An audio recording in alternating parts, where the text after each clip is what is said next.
एक नबी का गुलाम, एक नबी का दीवाना रहता है जूनागढ़ में, आपके इसी गुजरात में। काम क्या था? पत्थर को तराशना, संग तराश था। इश्क कैसा था?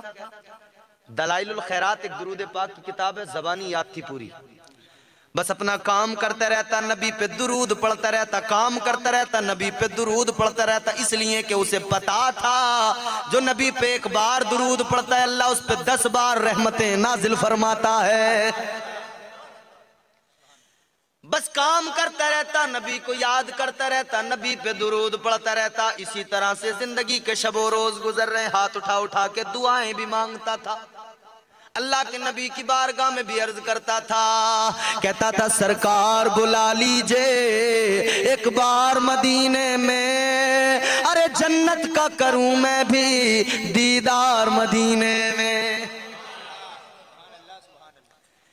वो संग तराश अपने काम में लगा रहता और नबी को याद करता रहता, नबी का नाम लेता रहता, कहता था आका मुझे बुला लो, आका मुझे बुला लो, आका मुझे बुला लो।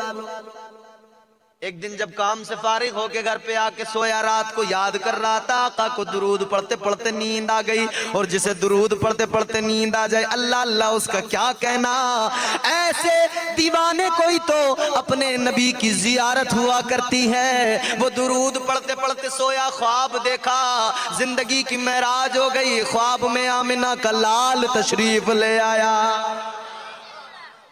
मेरे आका ख्वाब में आ गए, दीवाने ने देखा, आंखों में आंसू मचलने लगा। आका नबी ने फरमाया होश में, इसने सलाम किया। सलाम किया तो नबी ने फरमाया दीवाने तूने इतना याद किया, इतना याद किया, इतना याद किया, मैं तेरे पास आ गया। हुजूर ने करम फरमाया, दुआएं भी दी और जाने से पहले एक जुमला इरशाद फरमाया। क्या? नबी फरमाते दीवाने तूने याद किया, मैं चला आया, अब मैं तुझे कह रहा हूं तू मदीने को चले आना। हाय हाय, नबी के रोजे पे हर कोई नहीं पहुंचता। बड़े बड़े फन्ने खा रहते हैं, मक्का जाके लौट के आज। मेरे मुस्तफा फरमाते जिसने मेरी कब्र की जियारत कर ली उस पर मेरी शफाअत वाजिब हो गई। तो मदीना वही जाता है जिसे मुस्तफा बुलाते। नबी ने कहा मैं तुझे बुला रहा हूं, चले आना। इसने इतना सुना, तड़प गया, आंखों में आंसू आ गए।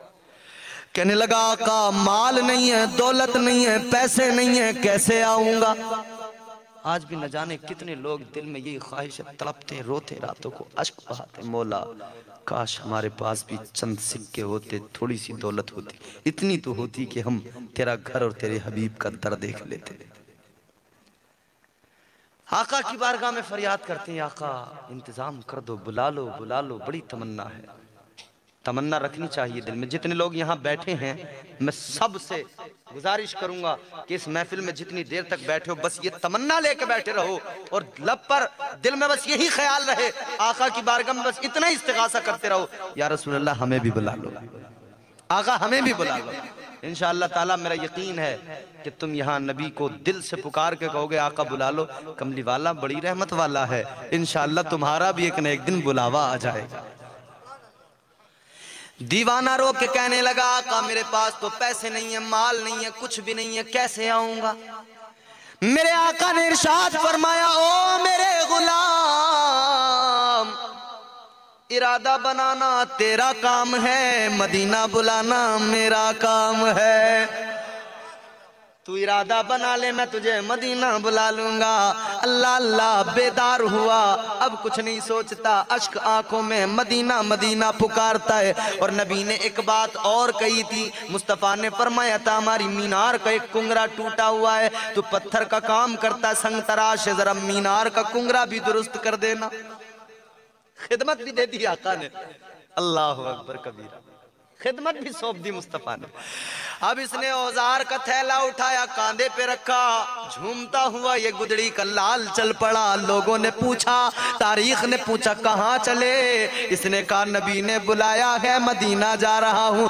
लोगों ने कहा न सामान है, न माल है, न दौलत है, न तेरे पास कोई टिकट है, कुछ भी नहीं है, कैसे जा रहा है? कहने लगा मेरे नबी ने मुझे खुद आके कहा है, बुलाया उन्होंने है और इंतजाम की जिम्मेदारी भी उन्होंने ली है। अब मुझे कोई फिक्र नहीं है, मैं तो निकल पड़ा। सामान की जरूरत क्या है, मदीने का मेहमान बनने जा रहा हूँ। आका ने बुलाया है, इंतजाम भी खुद आका ही फरमाएंगे। अल्लाह अल्लाह दीवाना चल पड़ा। और मैं तो मचल मचल के कहता हूँ, मैंने भी दुआ की थी, मैंने भी अल्लाह के रसूल की बारगाह में, अल्लाह की बारगाह में मारूजा पेश किया था। मैंने कहा था मालिक बहुत बढ़ने लगी है बेकरारी, सुकूने कल्ब का सामान कर दे मेरे मौला, मेरे मौला यही एक आरज़ू है, मदीने का हमें मेहमान कर दे। पोरबंदर की बंदरगाह, हाजियों का जहाज तैयार, मल्लाह चलाना चाहता है, चलता नहीं। पानी के जहाज से उन दिनों लोग सफर करते थे। बहुत कोशिश की गई कि जहाज आगे बढ़े, आगे बढ़े, बढ़ता ही नहीं। चेक किया, सब कुछ किया, पता ही नहीं खराबी क्या हो गई, पता ही नहीं चल रहा क्या हो गया। इंजीनियर कहता है सब कुछ ठीक है, कोई प्रॉब्लम नहीं है, कोई दिक्कत नहीं है। समझ ही नहीं आ रहा। बहुत वक्त गुजर गया, तब एक हाजी की नजर पड़ी जो उस जहाज में बैठा था। हाजियों का जो काफिला था ना, उसी काफिले में एक हाजी की नजर पड़ी। उसने देखा वो दूर एक दीवाना झूमता हुआ आ रहा है, वो दूर एक नबी का आशिक मचलता हुआ आ रहा है। उसने कहा ये जहाज ऐसे नहीं बढ़ेगा। कहा फिर क्यों? कहा अभी तो नबी का एक गुलाम बाकी है, अभी नबी का एक दीवाना बाकी है, जब तक वो नहीं आएगा जहाज आगे नहीं बढ़ सकता है। अल्लाह अल्लाह। अब जैसे दीवाना जहाज के करीब आया, इससे न किसी ने टिकट मांगा, न कोई बात पूछी, बस पकड़ा, जल्दी बिठाया, काफिला रवाना हो गया। बुलाया मुस्तफा ने था तो इंतजाम भी तो किए थे ना। बस जैसे ही से बिठाया, जहाज को आगे बढ़ाया, जहाज चला, काफिला रवाना हो गया। झूमते झूमते जा रहे हैं। वो दीवाना भी कहता जा रहा है मदीने का सफर है और मैं नमदीदा नमदीदा, कदम लर्जीदा लर्जीदा, बदन संजीदा संजीदा। दीवाना जैसे जैसे मदीना करीब आ रहा था, इसकी बेकरारियां बढ़ रही थी। आखिरकार वो वक्त भी आ गया कि मदीना शरीफ पहुंच गया। जैसे ही मेरे नबी के उस मुबारक मुकद्दस पाकीज़ा शहर में कदम रखा, बस इसकी बेकरारियों को आलम न पूछो। रोज़े रसूल की तरफ जा रहा है, आंखों में आंसू लिए हुए, आंखें बरस रही हैं, नबी के आस्ताने की तरफ जा रहा है।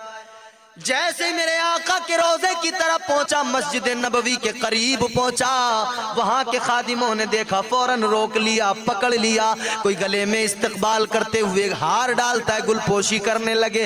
अल्लाह अल्लाह, समझ में नहीं आ रहा था इसकी। कहने लगा भाई मैं पहली बार आया हूँ मदीना, मैं तो कभी आया भी नहीं हूँ, आखिर मेरी गुलपोशी किस लिए हो रही है, आखिर किस लिए इतनी इज्जत दी जा रही है। वो खादिम कहने लगे तुम खुद नहीं आए हो, तुम्हें तो नबी ने बुलाया है, तुम्हें नबी ने मदू करके बुलाया है। अरे सुनो सुनो, हम क्या जानते तुम कौन, तुम हिंदुस्तान के रहने वाले, हमें क्या पता तुम्हारे बारे में। लेकिन सुनो सुनो, उधर नबी ने तुम्हें दावत दी, इधर नबी मेरे ख्वाब में आए, मुझे तेरा चेहरा दिखाया और नबी ने फरमाया हिंदुस्तान से मेरा गुलाम आ रहा है, आए तो उसकी इज्जत कर लेना, आए तो प्रोटोकॉल देना, आए तो एहतराम कर लेना, आए तो गुलपोशी कर लेना। हम तो नबी के हुक्म की तामील कर रहे हैं। अल्लाह अल्लाह, यहाँ से जाने वाला ऐसा गया, सारा मदीना, मदीने के लोग उस दीवाने की किस्मत पे नाज कर रहे थे।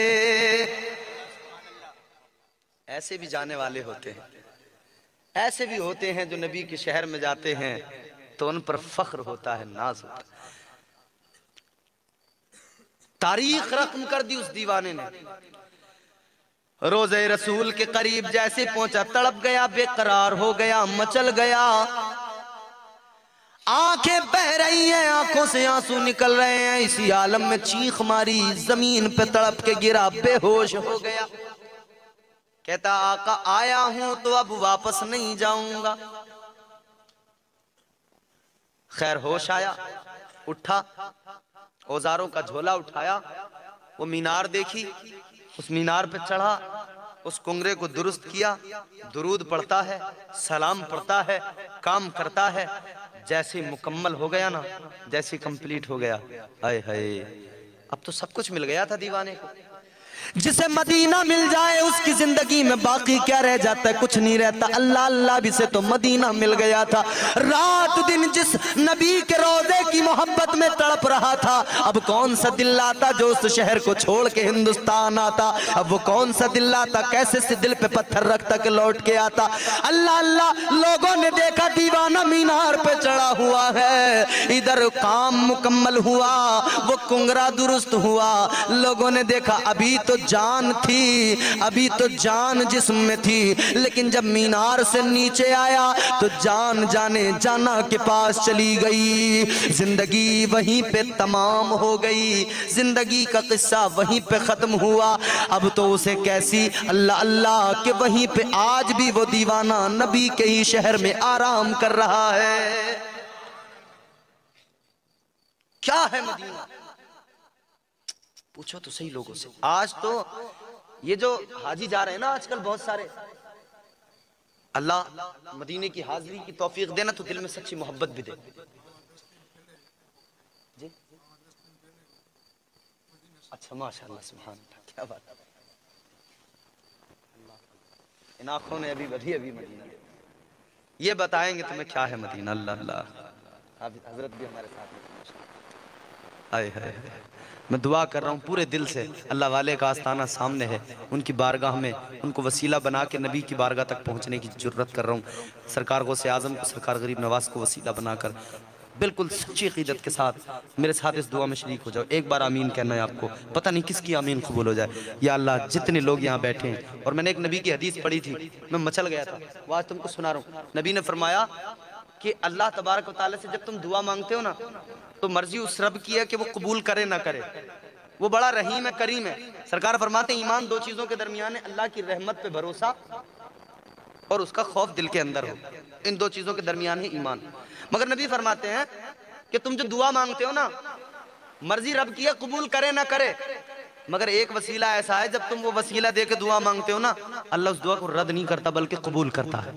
वो वसीला किसका है? वो नबी की बेटी का वसीला है, वो सैयदा फातिमा ज़हरा का वसीला। नबी फरमाते जिसने फातिमा के वसीले से रब से दुआ मांगी, रब उस दुआ को रद्द नहीं करता, कबूल करता। मौला, रात की सन्नाटे के आलम में जितने गुलाम बैठे अल्लाह, सब तेरी बारगाह में हाथ उठा के तेरे हबीब की बारगाह में इस्तिगासा करते हुए तुझसे अर्ज कर रहे, मौला आज की इस रात में दुआ कबूल कर ले। तेरे हबीब की बेटी सैयदा फातिमा ज़हरा का वसीला पेश कर रहे हैं, सैयदा के सजदों का वसीला पेश कर रहे हैं। मौला, हम सबको मदीने की हाजिरी नसीब फरमा दे। मदीना जो गए हों उनसे पूछो मदीना क्या है।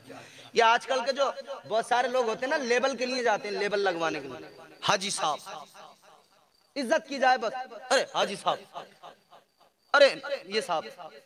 बाज लोग तो लेबल के चक्कर में बस गए, इस फिक्र में रहते किसी सूरत से मैं बस जल्दी यहां से वापस जाऊं, मेरा कारोबार सारा पीछे छोड़ के आया हूँ हिंदुस्तान में, कारोबार कहीं मेरा खराब ना हो जाए, इतने दिन मेरे बच्चे कैसे संभाल पाएंगे मेरे कारोबार को, कहीं दिक्कतें ना हो जाए, मसला खड़ा ना हो जाए, कारोबार की फिक्र। नादान, अरे वहां पहुंच के तू कारोबार की फिक्र कर रहा है? अरे तूने सोचा नहीं, जाना नहीं, समझा नहीं, तू पहुंचा कहाँ है? तुझे इतनी समझ ही नहीं आई तू कहाँ पे खड़ा है। पूरा पूरा दिन अपने बच्चों से वीडियो कॉलिंग पे बात कर रहा है, होटल के अंदर एसी रूम में पड़ा है। अरे बेवकूफ, तू होटल में एसी रूम में आराम करने के लिए गया था या रब की इबादत करने गया था, नबी को राजी करने गया था, नबी की बारगाह से फैज हासिल करने गया था? लेबल वाले हाजी अलग, उनसे अल्लाह तौफीक दे के कोई लेबल के लिए ना जाए, दिल से जाए। उनसे अल्लाह तौफीक दे के कोई लेबल के लिए ना जाए, दिल से जाए, दिल से जाए। नबी फरमाते हैं जो हज करने जाता है ना, जब वो वापस आता है ना अरकान हज पूरा करके, अल्लाह उसे ऐसा कर देता है जैसे अभी अपनी माँ के पेट से पैदा हुआ है, कोई गुनाह बाकी नहीं रहता, अल्लाह सारे गुनाह माफ फरमा देता। रोज़े रसूलुल्लाह सल्लल्लाहु अलैहि वसल्लम के हाजी साहब बताएंगे, सही साहब हमारे, रोजे रसूल पे जैसे ही पहुंचो ना तो ये जालिम लोग जो आजकल हुक्मरान बने बैठे हैं, बस वहां ठहरने नहीं देते। 5 मिनट 2 मिनट मुश्किल से, बस आगे बढ़ो आगे बढ़ो आगे बढ़ो, ठहरने नहीं देते। अब दीवाने जो जाते हैं ना, खास तौर पे हिंदुस्तान वाले, तो चाहते हैं कि कुछ देर रुकें, सलाम पढ़ें, नबी से हाथ उठा के कुछ दुआ मांगे, मगर वो जालिम ठहरने नहीं देते, रुकने नहीं देते। खैर, इससे भी फिक्र न करना इसकी भी, क्योंकि नबी की रहमत जब जोश पे आती है ना तो एक लम्हे में न जाने क्या क्या नवाज देते हैं मुस्तफा। और जिसे नबी नवाज देना, कसम खुदा की पूरी दुनिया उस पर नाज करती है, कोई उसका हमसाया नहीं हो सकता। वो तुम्हें याद नहीं, हजरत इमाम हुसैन का बचपन था। हजरत सैयदना इमाम हुसैन, बचपन का जमाना था, बच्चों में खेलते, बच्चों की फितरत होती है, फितरत, खेलते हुए आपस में बहुत सारी बातें करते हैं। बच्चों के साथ खेलते खेलते इमाम हुसैन, एक बच्चा था, वो बच्चा कहने लगा कि हुसैन मुझे नहीं जानते तुम, मैं कौन हूँ? इमाम हुसैन ने कहा कौन है भाई तू? कहने लगा मैं दुनिया के मशहूर सखी हातम ताई का पोता हूँ। किसका? हातम, बोलो। हाँ। बच्चा कहने लगा हुसैन मुझे नहीं जानते, मैं कौन हूं? हातम ताई का पोता हूं। तुमने मेरे दादा का नाम सुना कभी? कहता है मेरा दादा इतना बड़ा सखी था, इतना बड़ा सखी था, मेरे दादा का बहुत बड़ा महल था, महल के 10 दरवाजे थे।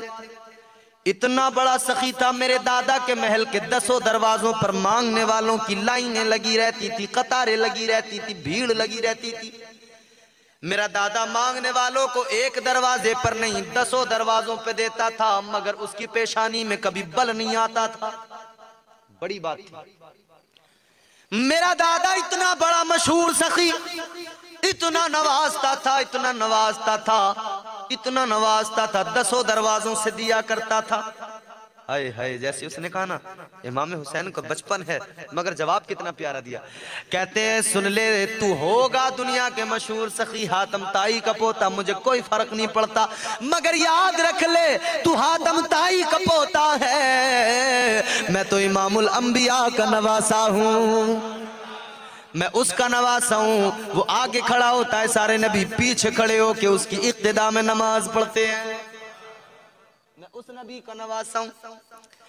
इमाम हुसैन ने कहा मैं मानता हूं तेरा दादा बहुत बड़ा मशहूर सखी था, बड़ा नवाजता था, लोगों को बड़ा दिया करता था, मगर सुन ले बड़ा फर्क है तेरे दादा में और मेरे नाना में। तेरे दादा का बहुत बड़ा महल था, महल के 10 दरवाजे थे, मगर सुन ले जब पहले दरवाजे पे मांगने वाला आता था, तेरा दादा पहले दरवाजे पे उसे देता था, उसका भला नहीं होता था, वो दूसरे पे आता था।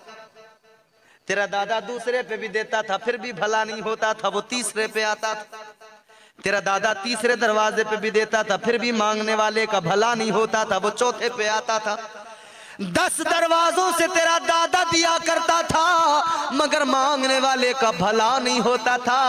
आ मेरे नबी की शान देख ले, मेरे नाना का मकाम देख ले। महल नहीं था, महल के 10 दरवाजे नहीं थे, एक झोपड़ी थी छोटी सी, उसी में टूटी चटाई पे मेरा नाना बैठा होता था। मगर सुन ले तेरा दादा 10 दरवाजों से देता है, फिर भी मांगने वाले का भला नहीं होता है। और मेरे नाना का मकाम ये है, जिसको एक बार मेरे नाना ने वहां दे दिया, उसे जिंदगी में किसी से दोबारा मांगने की जरूरत नहीं पड़ी है। नारे तकबीर, नारे रिसालत, नारे हैदरी, शहीदे करबला, शहीदे करबला, उलमा अहले सुन्नत, आले रसूल, औलादे अली।